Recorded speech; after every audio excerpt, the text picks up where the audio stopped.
habeas corpus meum, quod pro vobis tradetur. Salve galera, bom dia, boa tarde, boa noite pra quem tá nos ouvindo por aqui. A gente vai iniciar mais um Table Talks, que é um programa novo que a gente tá fazendo aqui na Apologética Luterana. E a gente quer trazer dois convidados de outra tradição agora, da tradição reformada, para conversar um pouco sobre o pedobatismo, né, o batismo de bebês no protestantismo. Porque existe muita gente aí que fala que não, batizar bebê é coisa de católico, etc. E a gente vai mostrar aqui para você que batizar bebê faz parte da tradição protestante desde seu início. Então, para conversar com a gente sobre isso, a gente trouxe os nossos amigos, né, o Luigi e o Lincoln. Eu vou passar para eles darem uma saudação aí para o pessoal. Salve galera, eu sou o Luigi, já apareci aqui no podcast da Apologética, falando sobre ética protestante, mas hoje eu vou estar aqui participando desse podcast com o Matheus e com o Lincoln, mais espontâneo, né, mais não roteirizado, e mostrar mesmo que o protestantismo sempre manteve essa tradição importante aí, da aliança ser aplicada também, da aliança aplicada às crianças. Salve, salve, galera. Eu sou o Lincoln, sou um novato aqui, o recruta, pé de banco do podcast. E o especialista é Luiz, eu só tô aqui para acompanhar o curso do Rio. Perguntando o nosso calvo de estimação, Luigi. Ele tá sempre nos ajudando com coisa de careca. Foi adotado aí pelos luteranos. O Lincoln, ele mostra de Agostinho também, né, cara? Ele escreveu, parece que uma dissertação sobre Agostinho. Conta um pouquinho pra nós sobre isso, mano.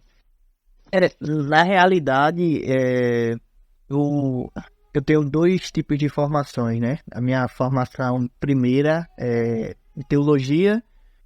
Depois eu fiz licenciatura em filosofia pela UFPE, mestrado pela UFPE também em filosofia, e agora sou doutorando, né? Também em filosofia, e todas as formações convergiram basicamente no estudo de Agostinho.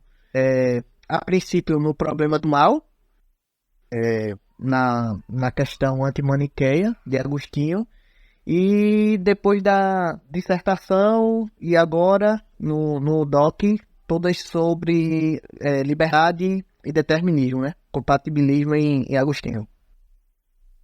Pois é, galera, o cara é cabeça aqui, ó. É um doutor. Então quando a gente for gravar o nosso podcast de filosofia, aí já tem um convidado pra chamar também. Na verdade tem vários, né? Podcast de filosofia geralmente são liderados pelo Juan. E, cara, eu gosto demais. E vamos pra frente, né? Enfim, entrando no tema do podcast já. Véi, já aconteceram com vocês de, tipo, vocês já serem questionados por, sei lá, por familiar, por batismo, sobre essa questão do batismo de bebê? Porque a galera olha com um olho torto quando a gente defende batismo de bebê. Aliás, alguém de vocês já foi batizado quando bebê? Você vai comentar primeiro, Lincoln? Luiz, fica à vontade. Já conto. Eu ia dar espaço primeiro pro doutor, que é mais especializado, mas posso contar então. Bom, eu fui batizado, né, quando criança, eu tinha um mês, eu fui batizado na presbiteriana mesmo, e eu, assim, fui questionado depois, né, quando já estava ali na classe de profissão de fé, do catecúmenos. Muita gente não entendia, porque geralmente em outras igrejas você começa a estudar, né, para ser batizado depois com uns 12 anos, mais ou menos.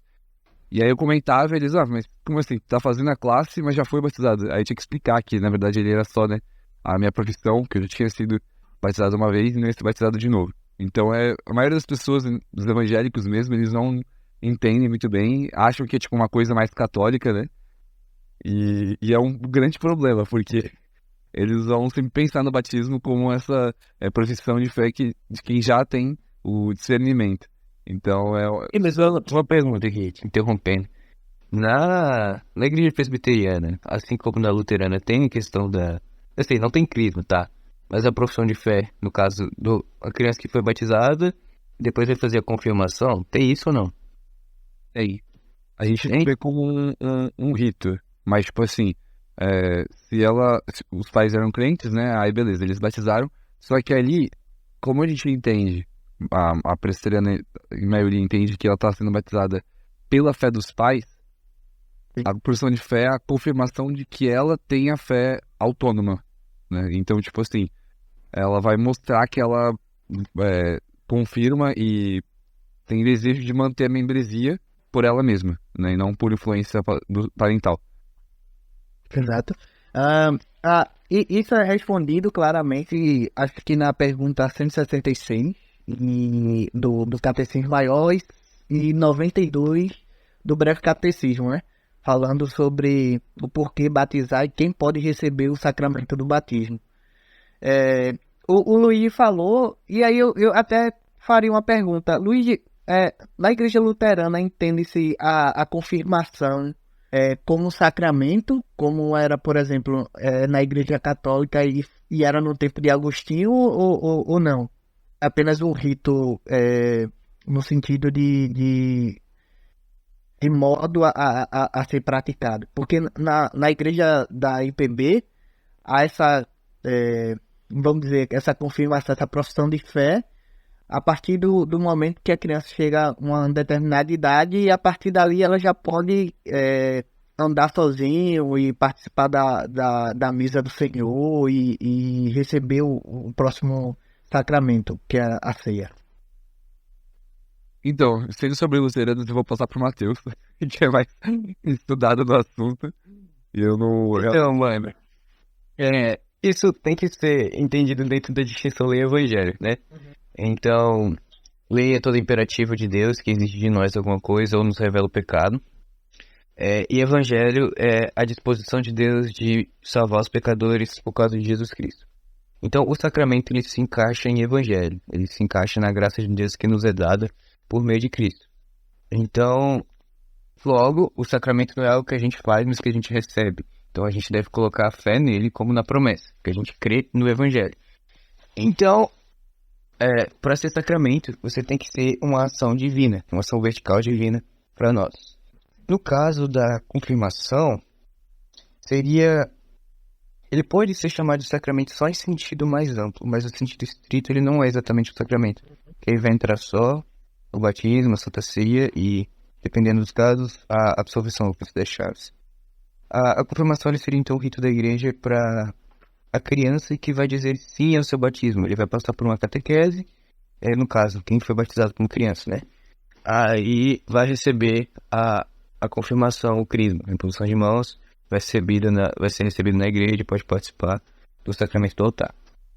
Porém, entretanto, todavia, existem casos, assim como o meu, que as pessoas não são batizadas como criança e vêm até a igreja, né? Eu já tinha sido batizado na igreja batista, mas pessoas às vezes chegam na igreja luterana e não são batizadas. E aí, o que acontece? Nesse caso, a gente segue a regra de, tipo, que é bem comum nos ambientes missionários, né? Você primeiro ensina e depois batiza. Keynes, ele fala sobre isso também. E assim procediam os apóstolos, né?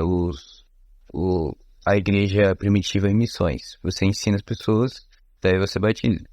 Porque nós pedobatistas, as pessoas acham que, sabe que a gente é pedobatista, a gente não batiza adulto, mano. É engraçado isso. Mas a gente batiza. Só criança pode ser batizada. Passou ali da idade. Pois é. Então, nesse sentido, não é um sacramento no sentido estrito do termo. Então eu acho que a gente tá na mesma mesa, porque o próprio Calvino, fazendo a definição do sacramento, acho que é no capítulo 14 das Institutas, ele fazendo uma distinção do que seria um sacramento. Ele fala do sacramento como algo que estava apoiado em promessas precedentes, né? E aí ele vai citar para nós reformados da linha insulares e continentais as duas propostas, né? Batismo e ceia. E como é apoiado sempre em uma perspectiva da promessa, aí entra a questão da teologia pactual que a gente tanto preza, os presbiterianos e reformados. Mas deixe-me contar um exemplo que aconteceu ontem, sobre a primeira pergunta do Matheus. Ontem, minha mãe, ela é assembleana. Ela é dirigente de círculo de oração. Vocês sabem o que é isso? Vocês sabem o que é isso? Não, oi. Dirigente do círculo de oração. É o pessoal do. Exatamente. Seria equivalente a uma SAF, só para o Luiz entender. Agora só voltada à oração e canelinha de fogo. Então, aqui em Pernambuco, a Assembleia de Deus são daquele tipo. Não racha as pernas, para vocês entenderem. Para dormir tem que dormir de anágua. Anágua é um tecido fino que você dorme como sobre roupa. Zero batom, zero brinco, zero nada. Nem dormir de cueca. É pecado. É pecado. Porque se Jesus vir você tiver de cueca ou nu, você é capaz de ficar. Isso. Não, Mas brincadeira à parte, ontem ela foi mudada, né? Ela como dirigente, ela foi mudada de uma igreja para outra. E a gente foi para a igreja. Eu tenho uma filha de 2 anos. E até então eles não sabiam que minha filha é batizada. Recebeu o sacramento do batismo. Né? Convidou os pais pro casamento. Meu amigo, se eu tivesse convidado, seria uma raiva que eu passaria, porque não entenderiam, como hoje não entendem. E a gente brincando lá, porque o pastor orou, minha filha gosta muito de brincar. E a gente ensina muito, de um modo jocoso às vezes, essa questão de pentecostalismo. Porque minha família é muito, muito pentecostal. Da minha como da minha esposa. E aí, minha mãe falando, o pastor da igreja foi e orou. Colocou a mão, com imposição de mão, e pediu para que Deus despertasse os dons e o chamado da minha filha.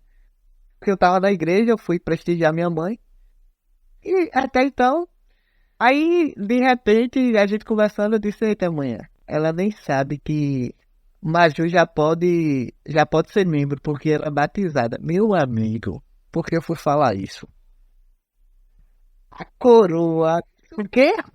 Tá batizado nas águas e sobe. É que a gente fala, conversa, mas Mas ela já não sabia que tu era presbiteriano? acho que caiu. Voltei? Mas ela já não sabia que tu era presbiteriano, não? Como é que eu posso dizer? O evangelicalismo aqui, principalmente essa denominação, é de médio para baixo. Entendeu?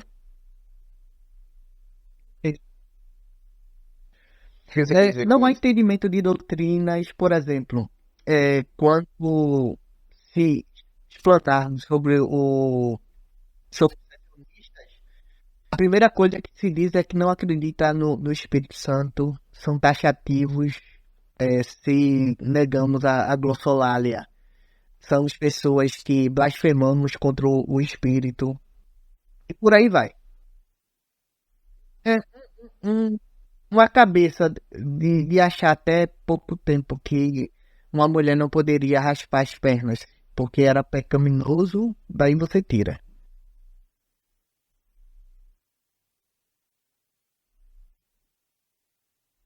Pois? Eu não sei se isso ainda continua sendo muito comum no pentecostalismo atual, né? Antigamente era. Eu não sou tão ligado no pentecostalismo. Mas assim, é engraçado, né? Esse pessoal fala que presbiteriano é católico manso porque batiza criança. Imagina ter correção luterana. Meu amigo, você é o próprio Papa Francisco. Exato. E é engraçado que, tipo assim, tanto na questão da teologia, né, quanto na questão, assim, do culto mesmo, né, que eles falam que a gente é frio, que não sei o que e tal. Pô, você pensa numa congregação luterana e vê a missa, eles vão achar ali, tá, no próprio Ártico, né, de tão frio que eles vão sentir. Tu foi lá, né, Luiz? Tu achou frio assim, mano? Não, é tipo assim, eu confesso que eu me senti mais próximo do que de um culto pentecostal, né, pentecostal. Mas eu acho que, tipo assim, é, no sentido, quando eu vejo as pessoas falando essa ideia de frio ou de, sabe, em forma de crítica, geralmente eles estão se referindo ao fato de ter uma liturgia estruturada. Então, assim, a presbiteriana, claro que ela tem um padrão de culto, só que a luterana, eu acho que ela acaba ficando mais, né, explícito como que ela tá seguindo, assim, as etapas do culto, né? E, tipo assim, por seguir o princípio normativo, você tem ali elementos que nosso culto não vai ter. Então, tipo assim, por alguém de fora, assim, no meio evangelical, talvez ache ainda mais rigoroso, assim, mais limitado, né, de certa forma, porque eles veem dessa forma. Tipo, o culto ser definido é como se fosse algo ruim, por restringir, né, o Espírito Santo, o agir do Espírito Santo.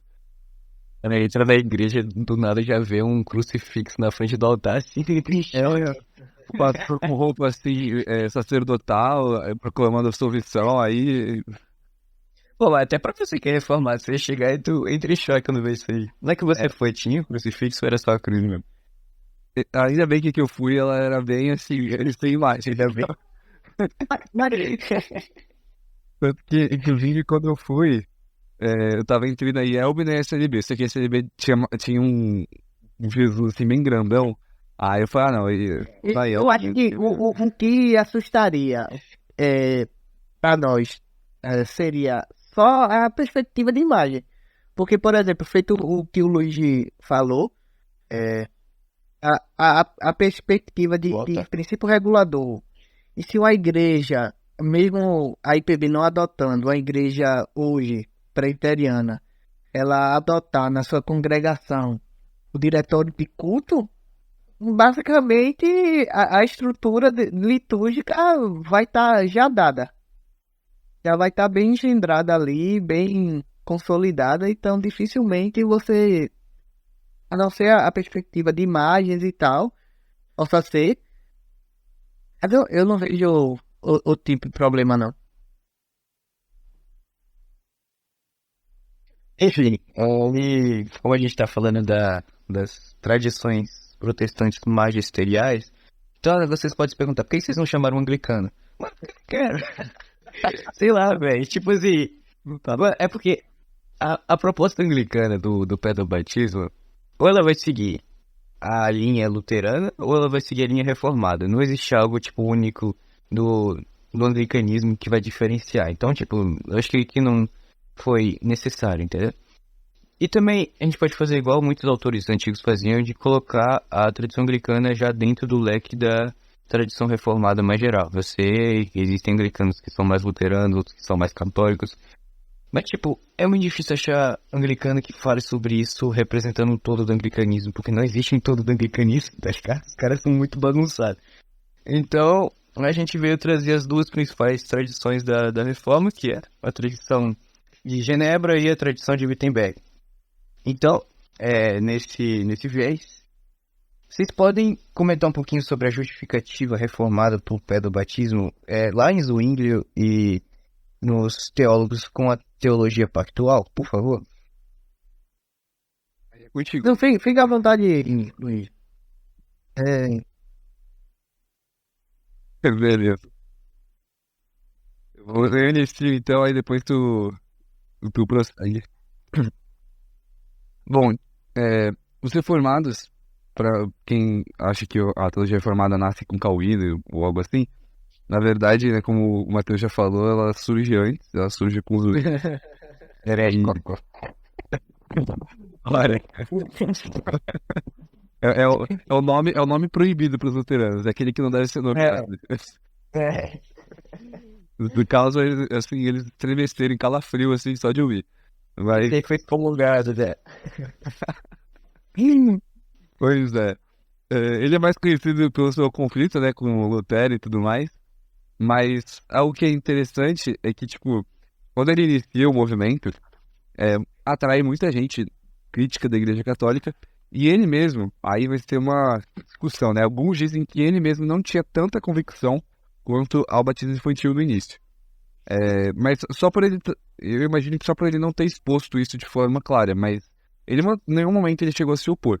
A questão foi, ele não via como uma prioridade, porque não tinha ainda opositores. Agora, quando lá... Essa questão da exegese dele de uma maneira simples, de falar que o pecado original era mais inclinação do que a culpa em si. Eu sei que no momento inicial dele tinha isso aí. Então, você tocou num ponto, na verdade, importante. A visão dele de pecado original era diferente, né, da tradicional agostiniana. Então, ele vê mais, na verdade, como realmente uma contaminação que te torna, que faz uma tendência a pecar, mas que não é pecado propriamente dito. Então, você não peca de forma real, assim, até que você peque por você mesmo. O pecado original não te imputa essa culpa. Tanto que isso vai permitir com que ele acredite até mesmo em outras doutrinas mais complicadas. Mas aí, Pela gente aí, mano. é um pouco complicado e na verdade é até estranho, porque ele atrela isso com uma visão de eleição assim, realmente mais próxima da visão calvinista agostiniana, e até mesmo uma visão até assim, mais absoluta, mais radical até. Então assim, ele ainda estava assim, pisando, né, assim, num solo meio desconhecido, então ele comete erros e acertos nessa parte, né? Então realmente não pode ser ignorada essa visão dele de pecado original, e que, considerando, né, o Mateus provavelmente ele vai explicar depois a visão luterana, e que nesse sentido vai acabar se baseando mais na regeneração do pecado. Então assim, como ele não via o pecado original como sendo, né, essa culpa propriamente dita, perde uma parcela da sua justificativa. Porém, quando lá em 1525, se não estou enganado no ano, acho que eu tenho que depois conferir se eu não errei, mas eu acho que era esse ano mesmo, onde os anabatistas, né, lá com o Grebel, o Rabismaier, não lembro os nomes exatos, mas os primeiros anabatistas, eles surgem, aí ele vai ter que tomar uma reação, que é aí que ele inicia a justificativa reformada mesmo, fundamentada na Bíblia, de que o pedobatismo ele está mais baseado na ideia da continuidade da aliança, do selo da aliança da circuncisão passar para o selo da aliança do batismo, e que por consequência passa para as crianças também. E ele vai se tornar um árduo defensor do pedobatismo, ao ponto mesmo de cometer aí ações que a gente olha de forma duvidosa, como afogamento. Vamos afogar os caras aí. Ou não, quem queira o batismo dos caras. Aliás, isso é uma grande sacanagem, botar com afogamento. Não pode. Acho que Era batista. É uma falha. Eu lá no sombrio da reforma, galera. esse gatinho pra falar, porque com Calvino escreve o capítulo sobre pedobatismo justamente para responder nas institutas o Severo e os anabatistas. Então, obrigado aos anabatistas por trazer à tona esse tema. Querendo ou não, é aquela coisa, né? A heresia, ela traz um refinamento maior para a igreja. Então, tipo, as pessoas só vão tomar uma posição clara sobre alguns assuntos se tiver gente seu povo. Lembrando aqui, só ressaltando, eu não acho que todos os batistas sejam morais condenáveis. E aí, galera, o Luiz falou que todos os batistas são hereges, mano. Daqui a pouco tira do contexto. Mas, para finalizar pelo menos essa parte inicial, daí ele vai seguir nessa explicação e os outros reformadores vão aprimorar essa visão. Então o aliancismo ele vai acabar se tornando mesmo a base principal. Claro que ao longo do tempo vai tendo uma evolução maior, alguns vão depois já falar da questão da regeneração presuntiva e tudo mais, mas é sempre esse fundamento. Até hoje, se você for na presbiteriana, eles vão explicar com base no aliancismo. Então, Meter pra nós. eu volto um pouquinho a respeito da perspectiva propriamente dita do pedobatismo, porque em relatos, em termos na filosofia patrística, o pedobatismo ele vai ser relatado pela primeira vez por Tertuliano, e de uma maneira desaprovada. Depois Cipriano, o bispo e mártir de Cartago, acho que século III, mais ou menos, na epístola 64, se eu não me engano, ele vai falar também sobre o pé do batismo, mas ele não vai numa defesa mais contundente. Ele vai falar sobre que o pé do batismo poderia ser legitimamente conferido a crianças depois do seu nascimento. Mas essa prática do pé do batismo, o próprio Agostinho, não era uma norma convencional, não era uma norma pastoral de Agostinho. Essa prática ela surge menorizada nos debates que Agostinho teve com os pelagianos. Então, os cristãos do século IV ao V, geralmente, eles faziam uma postergação do seu batismo para a fase adulta. O próprio Agostinho passou por isso. Agostinho, no livro de Confissões, ele teve uma doença quando criança, pediu o batismo, mas a sua mãe Mônica não quis, temendo os seus pecados anteriores. Então queria que ele se batizasse quando ele estivesse totalmente convicto da religião cristã. Mas aí muitas pessoas... Tinha aquele negócio, né? Que eles acreditavam que o batismo apagava todos os pecados, eles deixavam pra batizar quando tivesse pra morrer, porque aí ia dar mais tempo pra A pecar. finalidade é literalmente remissão do pecado. E aí, com o grande índice de mortalidade infantil, esse costume foi adotado como regra, passou a ser a regra, né? Então, Agostinho escreve até um livro chamado O Batismo. E aí esse livro foi escrito em 400 a 403. E ele vai falar sobre a teologia detalhada sobre esse sacramento, mas não a obra de um tratado sistemático, mas falando sobre as divergências entre os donatistas, contra os donatistas. Inclusive, é até o mesmo ponto que o Calvino faz. Quando você lê a teologia, as escrituras de Calvino e Calvino tratando sobre o pé do batismo, ele não vai fazer uma exegese de uma teologia sistemática. Ele vai dar respostas a postulações dos anabatistas. Então, você vê o Agostinho tratando sobre essa temática e começa-se com os donatistas a respeito de quem é o sacramento, se o sacramento ele pertence ao ministro, quem é que pode tomar esse sacramento, a pureza clerical, tudo baseado nas tradições e no diálogo com Cipriano de Cartago. Então, geralmente, essas distinções do batismo de Agostinho vai tratar sobre a eclesiologia e a natureza do batismo.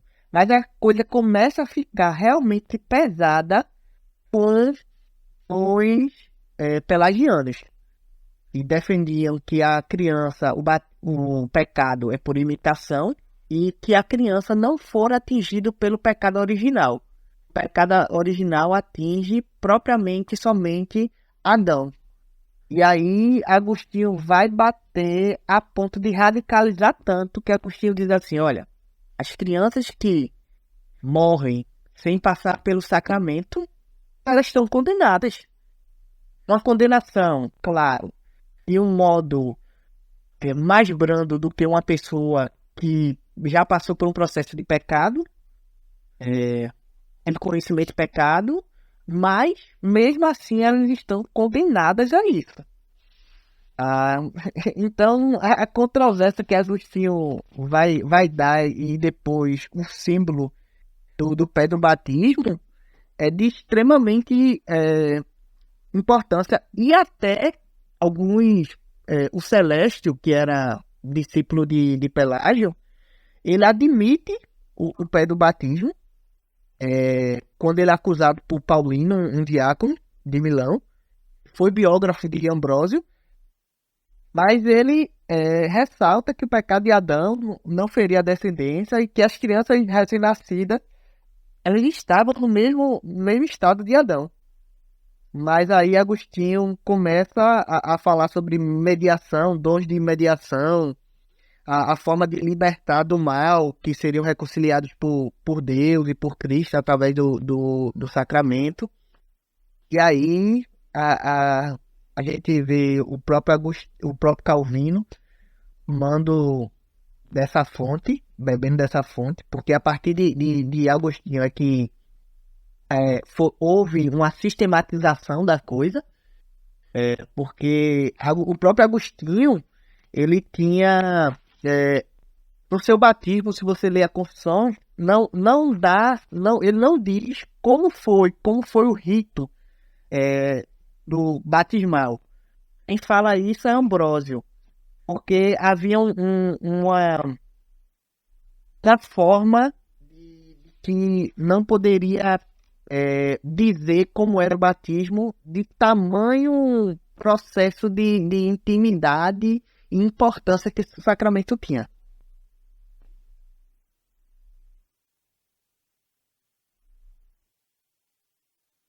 Sim, mano, eu achei isso muito bom. Você citou um pouco da patrística, porque a patrística ela funciona para argumentar sobre esse tema do pecado original, do pecado do batismo, com o princípio do lex orandi e lex credendi, né? Que é a regra da oração, a regra da prática litúrgica é também a regra da fé.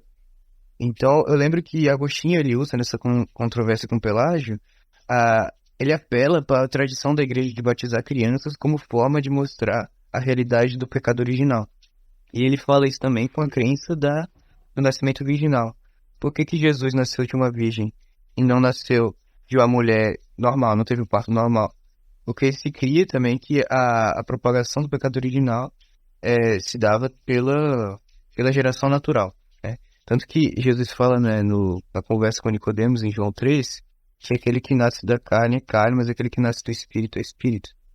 E a gente luterana, a gente vai chegar lá depois, usa esse texto para falar que o bebê, ele nasce de novo da água e do Espírito, porque o batismo é justamente a água unida ao Espírito Santo, a palavra da promessa, o Evangelho.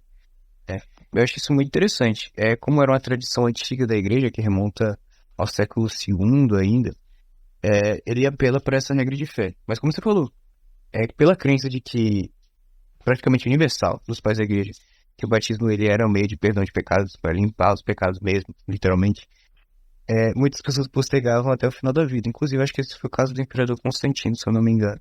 Exato. E tinha muitos pais da igreja, né? E aí a gente quebra uma falácia, né? Porque, por exemplo, os credos batistas, eles meio que acham que o batismo deles está correlacionado diretamente ao próprio batismo de Cristo.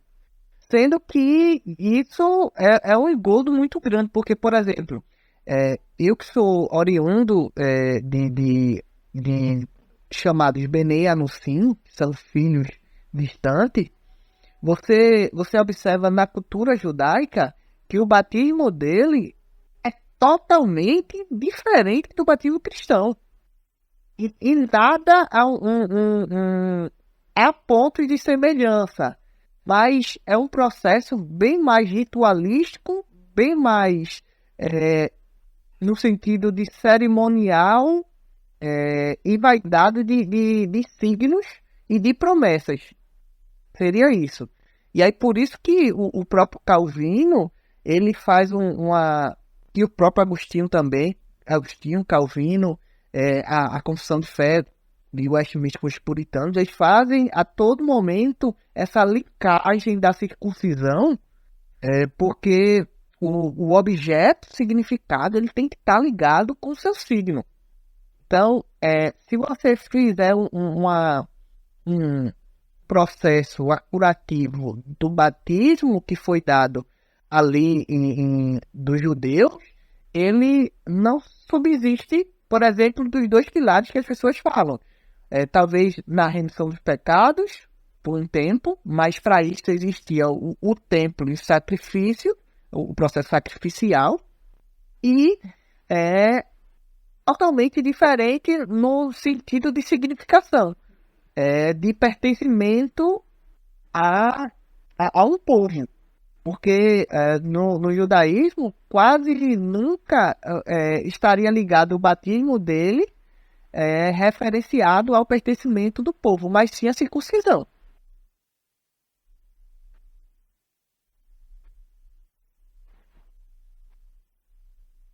Então, mas agora eu preciso levantar um ponto para fazer a contradição.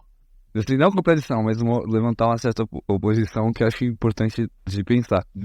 Uma coisa que eu lembro que eu li, aí você me corrige se eu estou errado, mas eu lembro que os Zwingli e Calvino, eles salvam que o batismo de João e o batismo de Cristo eram o mesmo, em essência. Que é um princípio que os próprios batistas acabam utilizando também, né, para manter a Quer responder? iniciativa deles. Daí como que se olha esse ponto? Ele joga as perguntas mais difíceis para a Luísa. Bom, eu tô levantando a oposição. Lança a braba, responde aí, Luiz. Ah, mas aí eu levantei o questionamento. Não tem como eu levantar o questionamento e responder. A gente vai falar que o batismo cristão foi aquele que foi instituído por Jesus Cristo quando ele vai ser assunto aos céus, né? No caso, quando ele tem a grande comissão.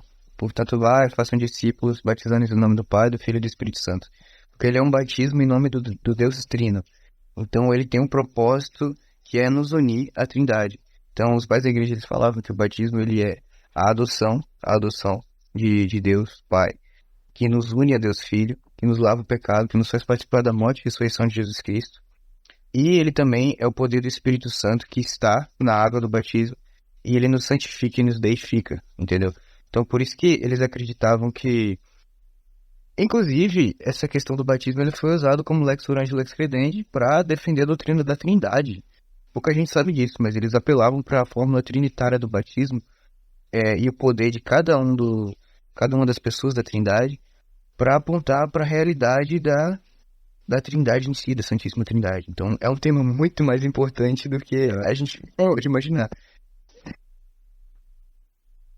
Não, continue, pode continuar. Eu lembrei de uma frase. Diga aí, Leico.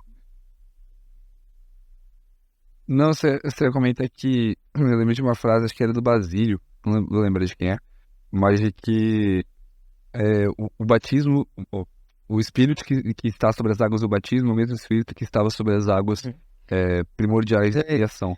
Quando ele Só fala ainda em relação a essa mas é bem de interessante. Calvino, Calvino faz uma digressão, uma progressão a respeito da questão do batismo. Capítulo 14 fala sobre o sacramento, capítulo 15 sobre o batismo de modo geral e capítulo 16 especificamente sobre o pé de batismo. Quando ele assemelha o batismo de Cristo com o batismo de João, ele fala isso no capítulo 15 das Institutas. Mas a postulação que ele está fazendo é o jogo de antítese, de tipo e tipologia. Porque, por exemplo, o próprio Calvino, mais à frente, ele vai falar sobre a justificação dos judeus da circuncisão e os seus ritos cerimonialistas, e fazia um apontamento sempre para a consumação do tipo perfeito e real da coisa, que era o próprio Cristo. Então, eu entendo que Calvino fala isso no sentido de apontamento, de tipologia, não no sentido, vamos dizer, da coisa como objetivação em si. Eu acho que isso a gente cairia depois. Um grande problema nosso, presbiteriano, hoje é porque nós rebatizamos. Qual seria... Porque se os católicos fazem isso,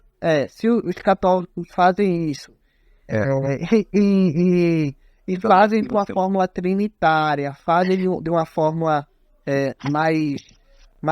mais cristianizada, por que os presbiterianos hoje rebatizam? Aí vem aquela tal de história, né? Que O Papa é o anticristo, sim. Mas aí vem de novo a controvérsia donatista. O sacramento não pertence ao ministro. O sacramento pertence a Cristo. Mas aí a próxima elucidação que as pessoas tentam dizer é que a igreja, a missa trine alguma coisa. Antigamente era mais fiel. Tridentina era mais fiel e não havia deturpações como hoje. Hoje há uma deturpação. Então hoje não seria um cristianismo propriamente dito da coisa. E porque é uma tipologia, né? Uma forma de tipos.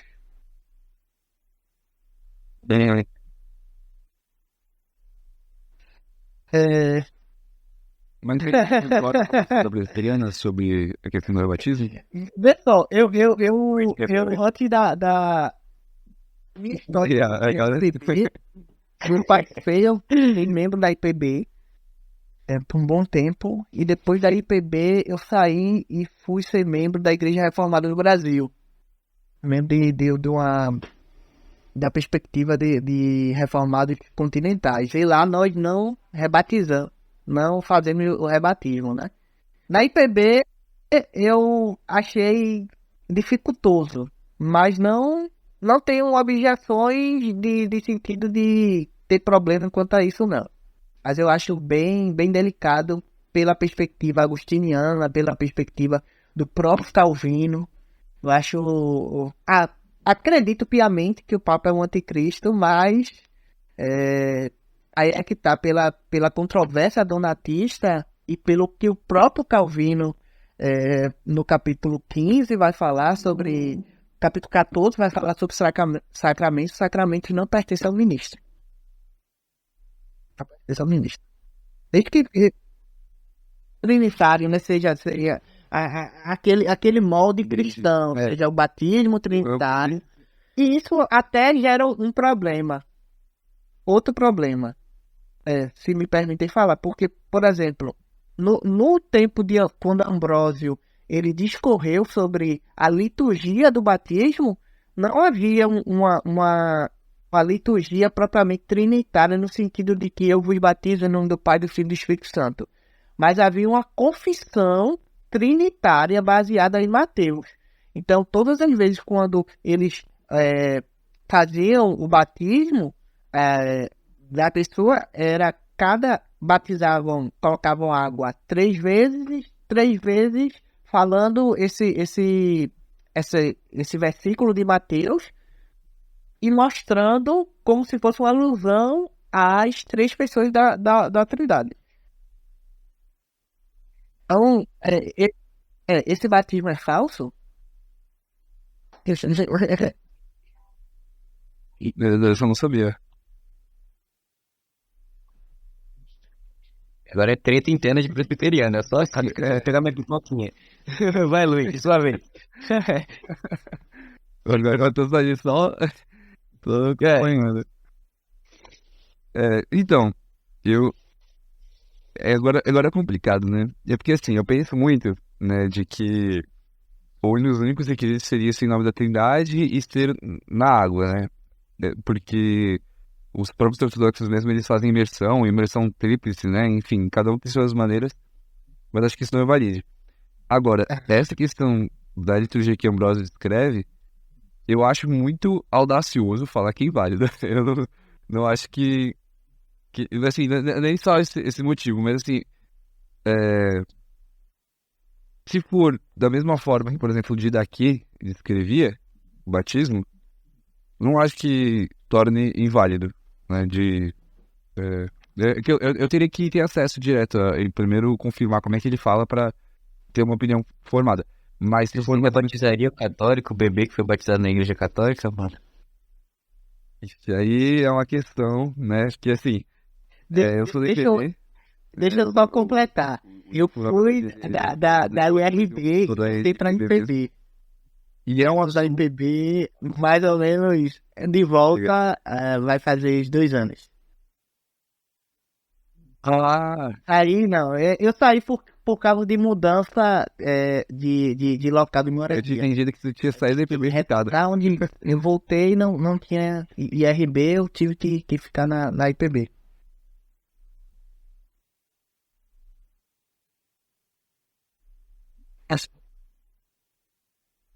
Tá certo, então. Então, que, mudando o que eu falei, nós somos da IPB, mas ele falou que não acho que assim, é uma coisa, né, um problema assim tão grande, mas eu particularmente acho que é uma coisa complicada, tendo em vista a própria tradição reformada, que eu já tinha até, já faz um tempo que eu comecei a observar isso, e vejo na prática mesmo de pessoas, não tanto os católicos em si, porque eu confesso que, pelo menos na minha congregação, não costumo ver pessoas vindas diretamente do catolicismo, mas o número de pessoas vindas do pentecostalismo é muito maior. E o batismo que a IPB considera também limita em relação a outras igrejas não pentecostais. Então é algo muito complicado, porque pessoas chegam e ficam ali na dúvida, porque já foi batizado e eu creio que o batismo é só um batismo mesmo, né? Uma só vez, como diz em Efésios. E como é que eu faço? Eu quero ser parte, mas, sabe, fica aquela coisa meio confusa, assim, meio que vai depender de cada um. Mas na maioria das vezes as pessoas não querem ser batizadas. Aliás, só um breve comentário. Um dos motivos da minha família ter ficado na IPB bem antes de eu até mesmo nascer foi essa questão do rebatismo. Porque na igreja batista que meu pai fazia parte, eles queriam rebatizar minha mãe, que já tinha sido batizada quando criança. Então, assim, e eles não concordaram com isso. Então, eu acho que a gente acaba tendo uma justificativa parecida com os batistas. E acaba até mesmo limitando as pessoas de estarem ali. Você vê casos na internet mesmo, lembro de um tweet de um luterano que falou que não ficou na EPB antes dele virar luterano por causa disso. Então, assim, é um assunto bem controverso. E vale ressaltar, por exemplo, esse assunto. De acordo com a igreja, mas acho que o pastor Paulo Júnior, ele fez um congresso recentemente. E aí nesse congresso havia a presença do Augusto, reverendo Augusto Nicodemos, havia um outro pastor que eu não conheço americano, e havia o maior nome do puritanismo que nós temos hoje no mundo, que é o Joel Bick. E aí o Joel Bick, ele falou isso, eu senti um pouco de pontada ele dizendo, né, que a igreja presbiteriana dos Estados Unidos, eles não rebatizam. Só aqui, na nossa IPB, que tem esse costume.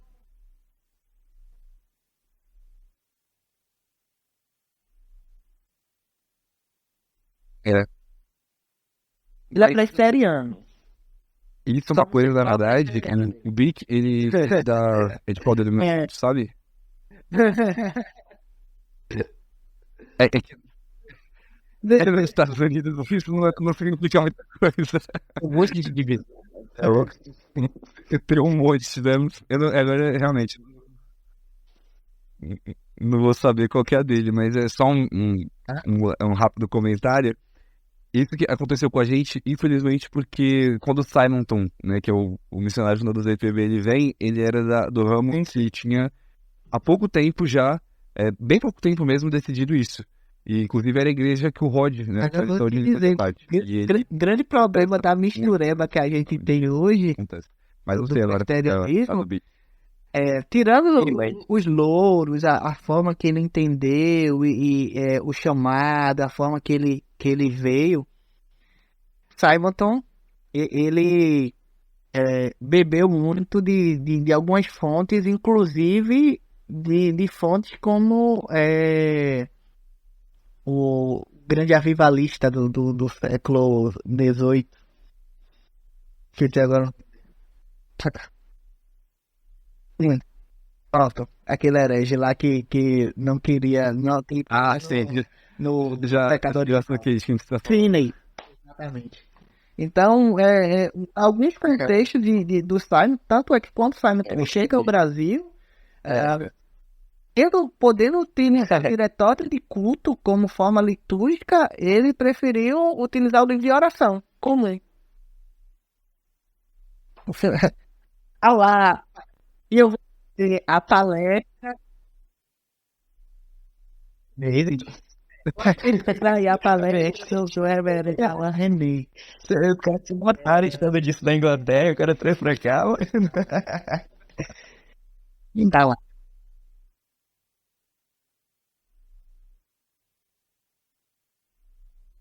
Assim, olha, Mas essa treta do puritanismo contra o livro Geração Comum eu acho muito da hora, mas não é o tema da conversa de hoje.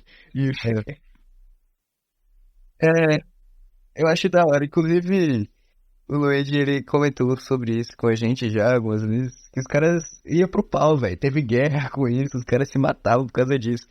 Porque, não queria ter genuflexão na hora da ceia, porque era idolatria, aquela coisa toda, o livro de oração comum era coisa de papista. Mano, é engraçado demais. Ô, mas, assim, pra não perder o foco do podcast, vamos comentar um pouquinho sobre a justificativa bíblica, né, para o pedobatismo, tanto na tradição reformada como na tradição luterana, sobre a questão do aliancismo. Como é que funciona e por que isso justifica o pedobatismo? A gente tem Deus agindo com relação ao povo através das alianças, e cada aliança tem um sinal visível, né? Você tem, por exemplo, na aliança de Deus com Noé, você tem o arco-íris, você vai ter a circuncisão com Abraão, você vai ter os sinais dos sacrifícios na aliança mosaica, e também você vai ter os sinais da nova aliança, que são os sacramentos, né? Mas por que se segue daí que as crianças devem ser batizadas? Tem batista que segue um tipo de aliança e não batiza criança. Como é que fica isso? o senhor é prioridade. É sempre o senhor a prioridade, o senhor já é da casa. O silêncio. Vai, Lund. Eu prefiro no senhor. Pode prosseguir. Não, mas você que tem o conhecimento, eu tô aqui só.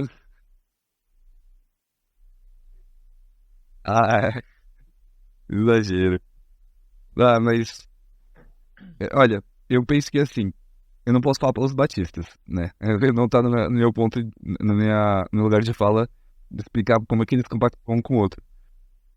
Mas eu digo que da perspectiva bíblica, a gente entende que a nova aliança ela é sempre expansiva. Então é sempre assim, rompe o que a antiga aliança tinha de sombras, né? Para abranger mais pessoas, abranger de forma mais clara, etc. E se a gente entende que já tinha um sinal da circuncisão e que as crianças, além do sinal da circuncisão, toda vez que é feita a afirmação da aliança, elas estão presentes, ou seja, elas eram consideradas de fato parte do povo de Deus desde aquele momento, seria muito estranho, na verdade, pensar que a nova aliança restringe mais do que a antiga. Tanto que isso explica a omissão do batismo infantil de forma explícita no Novo Testamento. As pessoas acham isso uma prova contrária, mas na verdade é a ideia de que eles não precisaram explicar, porque já era entendível pelo público inicial de que o sinal se estenderia a eles. Além de que tem o conhecido texto de Atos 2:38, se eu não estou enganado, que fala do arrependimento e da promessa de que é para vocês e para seus filhos. Sem contar também os versos que eu acho eles já mais complicados, né? Aquela questão do batismo de casas, ele é algo interessante, mas eu acho que ele sozinho não é uma prova completa. Eu acho que faz mais sentido olhar desse ponto de vista que, pro judeu, era sempre visto dessa forma, as crianças fazendo parte do povo de Deus. E aí, apesar de não dizer de forma explícita, a gente entende, com base em Colossenses 2, da substituição do batismo, da substituição da circuncisão pelo batismo, de que o público original tem que se manter. E, considerando que a circuncisão era só para os homens, o batismo ele se torna mais abrangente, como é para ser. De fato, os sacramentos da nova aliança têm que ser mais abrangentes. Então, ele se torna para homens e mulheres. E aí, nesse sentido, faz mais... mais Então, sentido. O batismo eu não tenho conhecimento da querendo. E aí, Nico? Alguma coisa a acrescentar? Dos batistas enquanto a isso, mas assim, a Confissão de Fé Batista de 1689, essa daí eu fiz a leitura, e essa daí, por exemplo, a grande distinção que eles têm de nós, credo-batistas, pedo-batistas, é não entender que no Antigo Testamento já havia uma igreja formada. Já havia um princípio de realidade pactual como igreja no sentido que nós entendemos. Então, se não há igreja no antigo pacto, então o novo pacto, a nova aliança, ela é formalizada de Cristo para frente. Então, por isso que de Cristo para frente não se pode ter, por exemplo, não há essa conjectura, não há essa significação entre circuncisão e batismo. Esse é o ponto principal que eles tanto não aceitam o pé de batismo.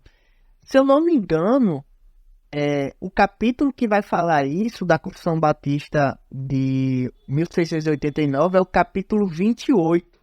Vai falar sobre o sacramento, batismo e ceia. E é basicamente isso.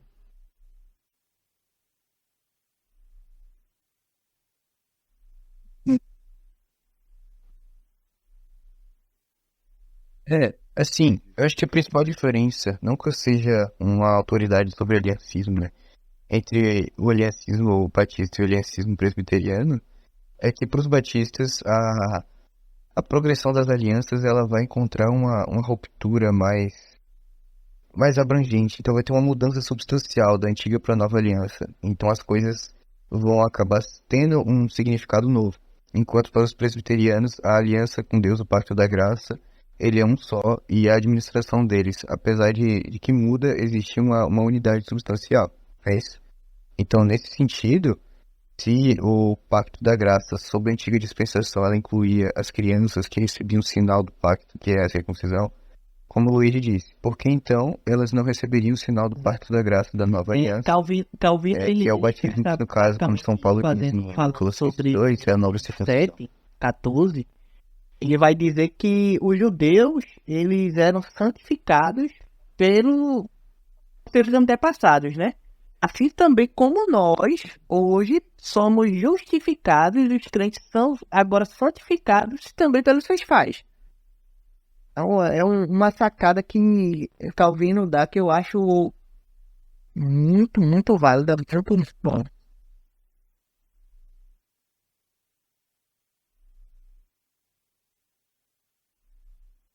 Pronto, sobre isso.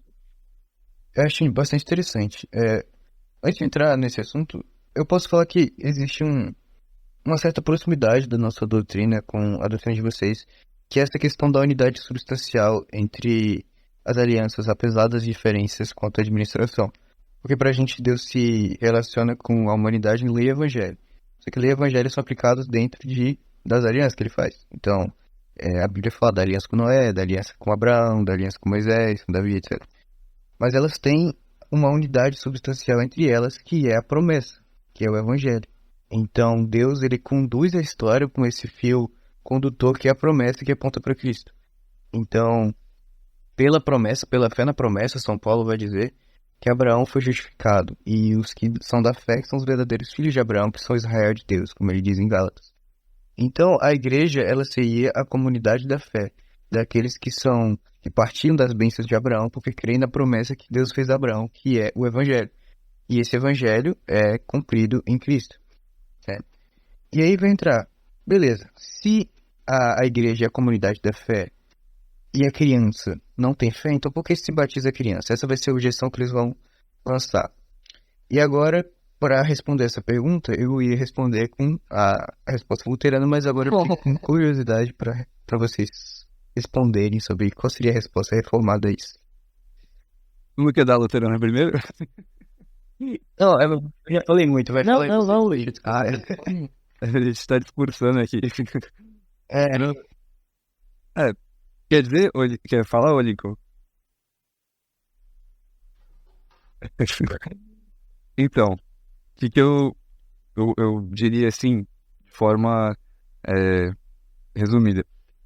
Tem um trecho do Turrentini falando sobre esse assunto da questão da fé das crianças.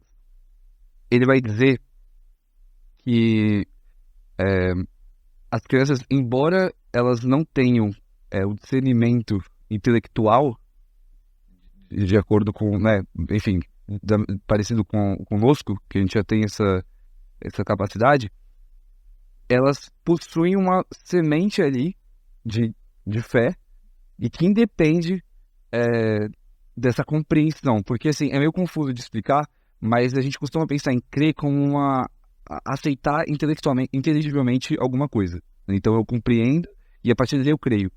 Mas a fé, de fato, ela não necessariamente depende da racionalidade. Então eles possuem essa semente, essa fé incipiente, digamos assim, de acordo com o tweet de falando, e que permite com que elas recebam o Espírito Santo desde aquele momento.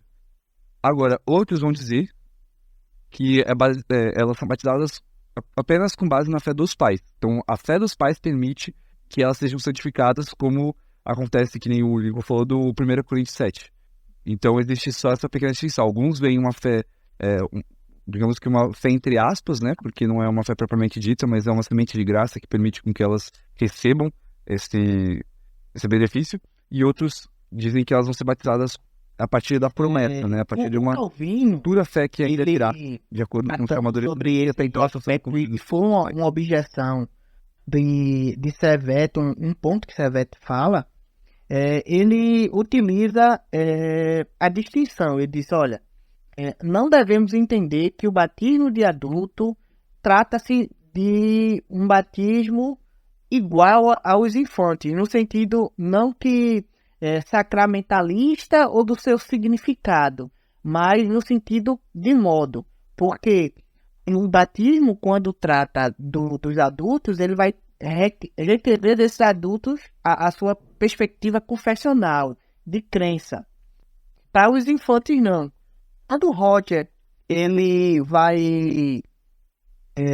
Roger filho, né? O Alexander. Ele vai fazer um comentário no capítulo 27, a Confissão de Fé, do Westminster. Ele vai colocar algo que o próprio Calvino utiliza, que a nossa Confissão de Fé ressalta. É que quando Paulo diz que a circuncisão é o selo de justiça que provém da fé, utilizando Romanos 4:11, então, se é o selo de justiça que provém da fé, a circuncisão, tratando agora no viés do raciocínio batista, que criança ainda não tem como explicitar sua fé, a circuncisão não deveria ser postulada à criança. Porque se é o selo que provém da fé, qual a fé que a criança tem? Seria em ponto, uma faca que cortaria também a perspectiva credo batista. Mas aí o Roger, ele vai dizer que justamente é uma fé não baseada nelas mesmas, mas uma fé baseada na aliança dos seus pais que fizeram com Cristo. Então, esse comentário do Roger, para mim, é extremamente pertinente enquanto a isso.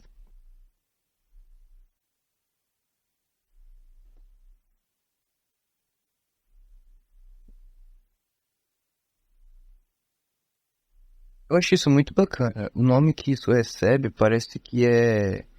Eu esqueci, quando a criança é batizada na fé da igreja, Fides Aliena, eu acho que é esse o nome.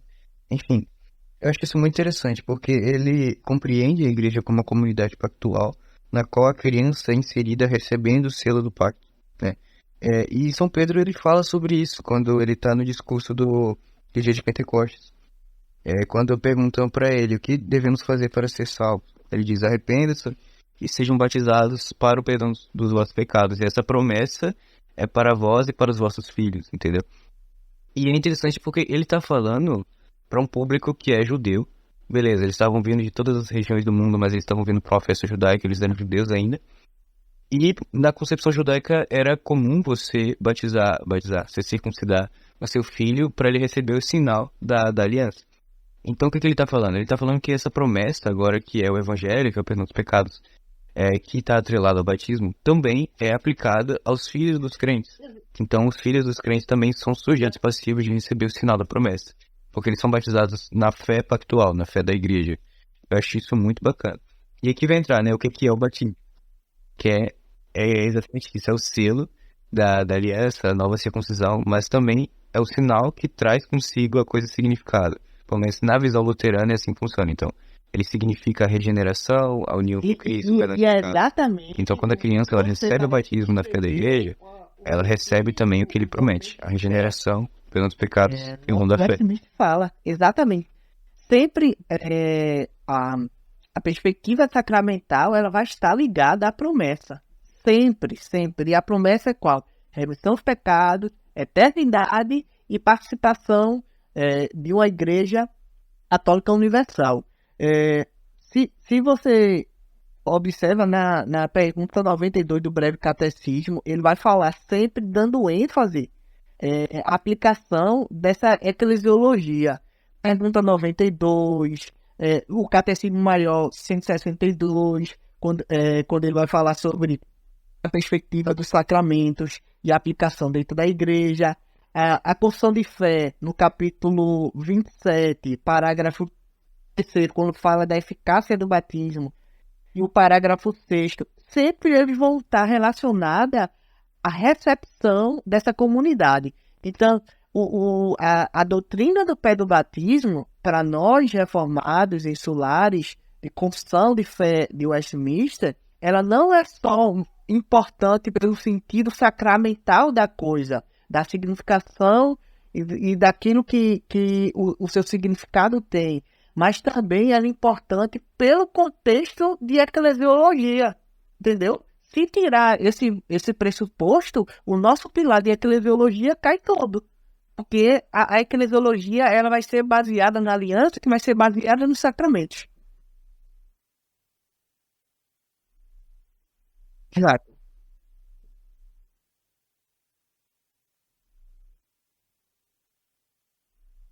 Sim, perfeito. É os sinais da igreja, né? A igreja visível, ela existe com sinais.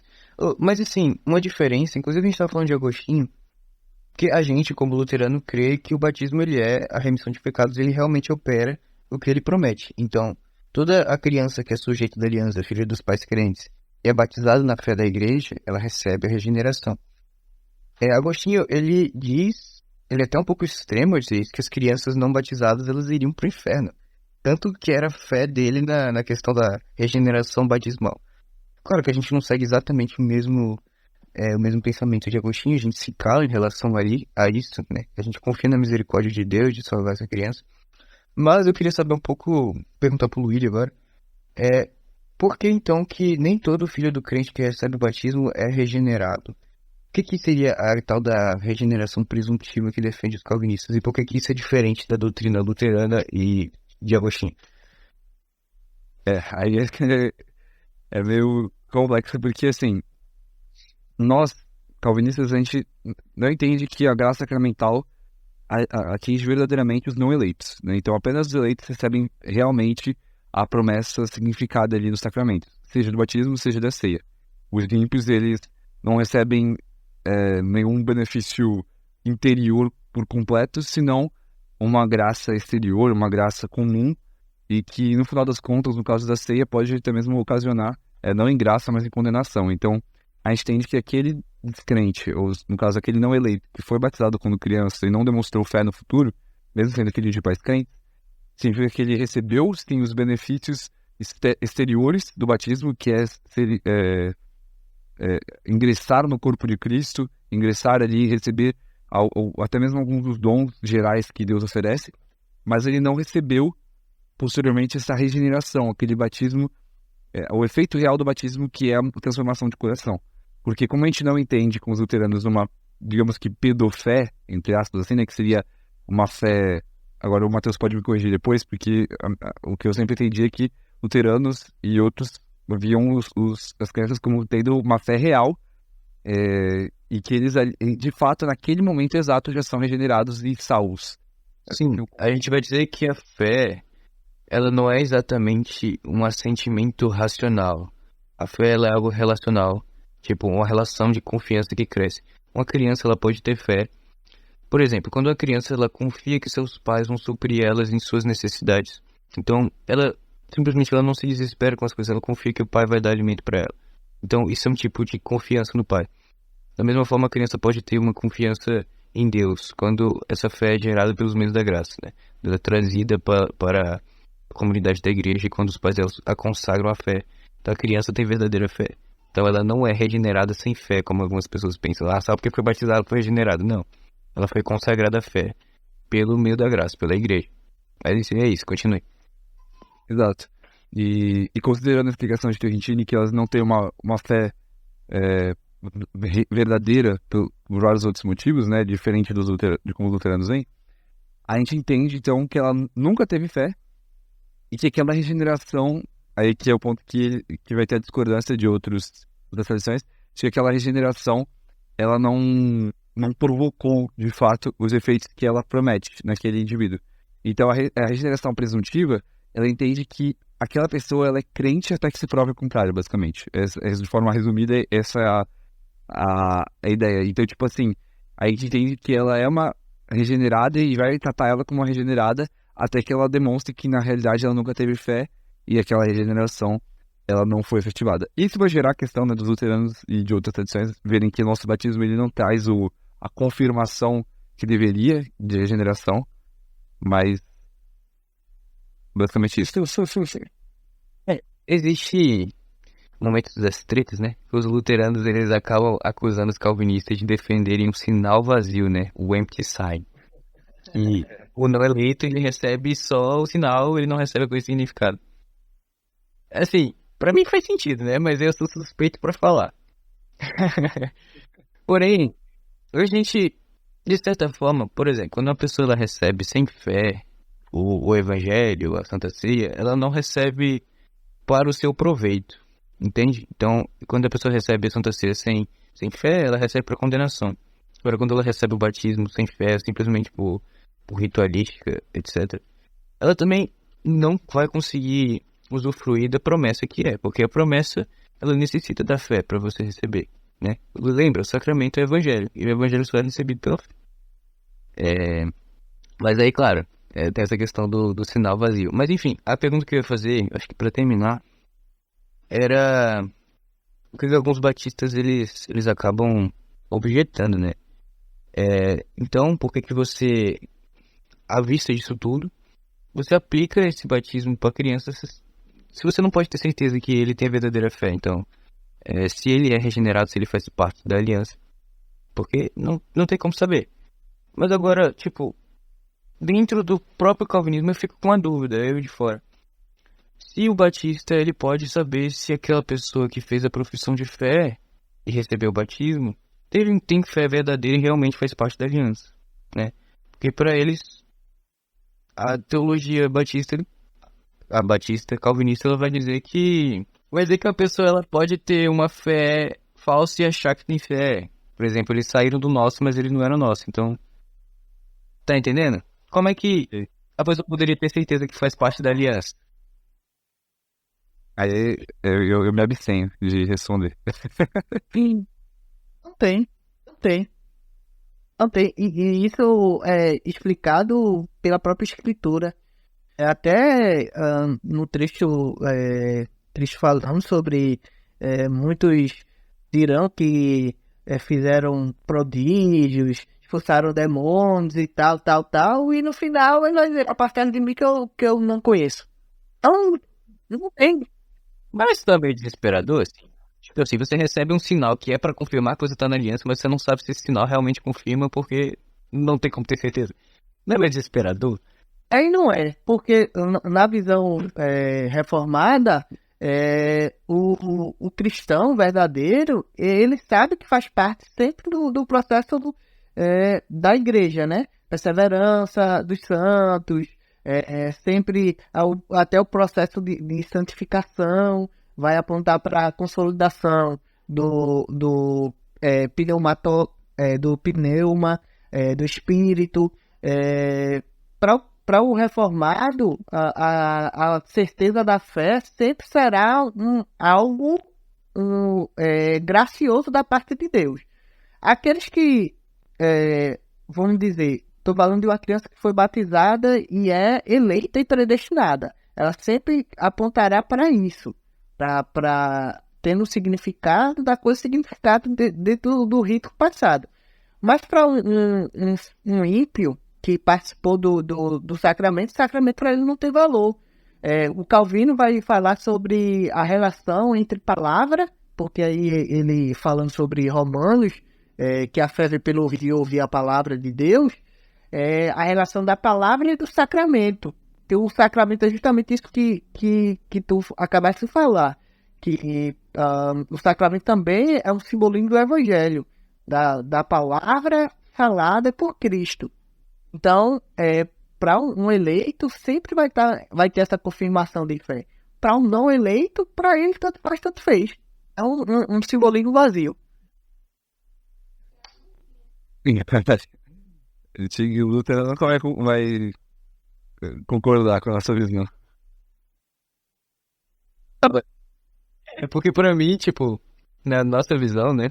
Deus nos preserva na fé e nos faz ter certeza que a gente tá na aliança, no pacto da graça, da nova aliança, usufruindo de todas as suas bênçãos pela palavra do sacramento. Então, é o selo que realmente confirma isso, que Deus é gracioso para conosco. Se a gente não pode confiar nesse selo, certamente que ele traz essa promessa, então a gente vai confiar em que esse, tipo, o testemunho interno do Espírito Santo, ele é trazido a nós pelos meios da graça, pelo menos a nossa concepção. Então eu ia ficar um pouco desesperado se eu não pudesse confiar em alguma coisa objetiva de que Deus é gracioso para comigo. Mas é justamente isso. Os meios da graça, eles só são efetivados para o reformado a partir da sua confirmação de eleição e prestação, né? É como se tivesse tudo no mesmo bojo. A gente não pode... Só que a gente está falando de um repróbalo, um ímpio, que esteve na igreja, participou, mas nunca foi realmente fiel e nunca foi salvo. Para ele, aquela coisa não há significado, não há uma promessa para ele. Entendeu? Não há promessa. É uma forma aleijada. Complementei, Luiz. Vamos fechar? Bom, a gente já se estendeu bastante, né? A gente foi conversando, acabou nem reparando tanto, mas acho que, de modo geral, assim, para encerrar, apesar de nós calvinistas não entendermos como luteranos, de que todo batizado é efetivamente, naquele momento, regenerado, não deixa de ser essencial ser batizado. Acho que é importante ressaltar isso. O batismo infantil, diferente do que alguns, até mesmo presbiterianos, aqui vai ficar uma crítica, alguns têm tratado, não é um ponto adicional da fé ou alguma coisa que, pode ser que você acredite ou não, mas é algo essencial para a gente entender o que nós vemos de igreja e como Deus age, porque é sempre Deus agindo em nós nos sacramentos e nunca nós respondendo. Em essência, não é nós agindo em relação a Deus, mas Deus vindo até nós, Deus se achegando graciosamente e concedendo meios de graça para nos promover salvação e crescimento da fé. Então, acho que sempre tem italiano reformado verdadeiro a questão do batismo infantil. E nisso a gente, apesar das nossas grandes discordâncias entre nós luteranos, a gente está unido nessa, penso eu.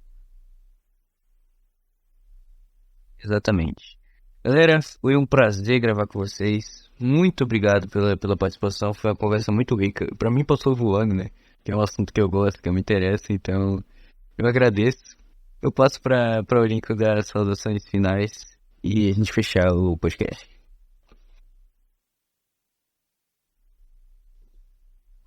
É um prazer estar com vocês dois aqui. E acho que é algo extremamente valioso. Estar com o Luiz, estar com o Matheus. Foram amizades ali e observações no Twitter, que para mim, por si só, conhecer vocês já valeu a pena. E desse podcast. E eu quero dizer que se há algum mito que reformado e luterano não podem ser amigos, é mentira. Acho que a única discordância seria o Súria, mas mesmo assim a gente vai amar. É obrigado a amar ele. Ai, ai. Olha só, dá pra ser amigo de carecas, pessoal. Eles são legais. Ele tem muito. Ele é muito mais calvinismo que eu, né? Vamos, né? Exato. Salve aí se o Surya estiver ouvindo a gente, mano. Salve pra você. Surya, te amo. E é isso, pessoal. Esse foi o programa de hoje. Espero que vocês tenham gostado. Muito obrigado por ter nos ouvido até aqui. Tamo junto, Deus abençoe e até a próxima.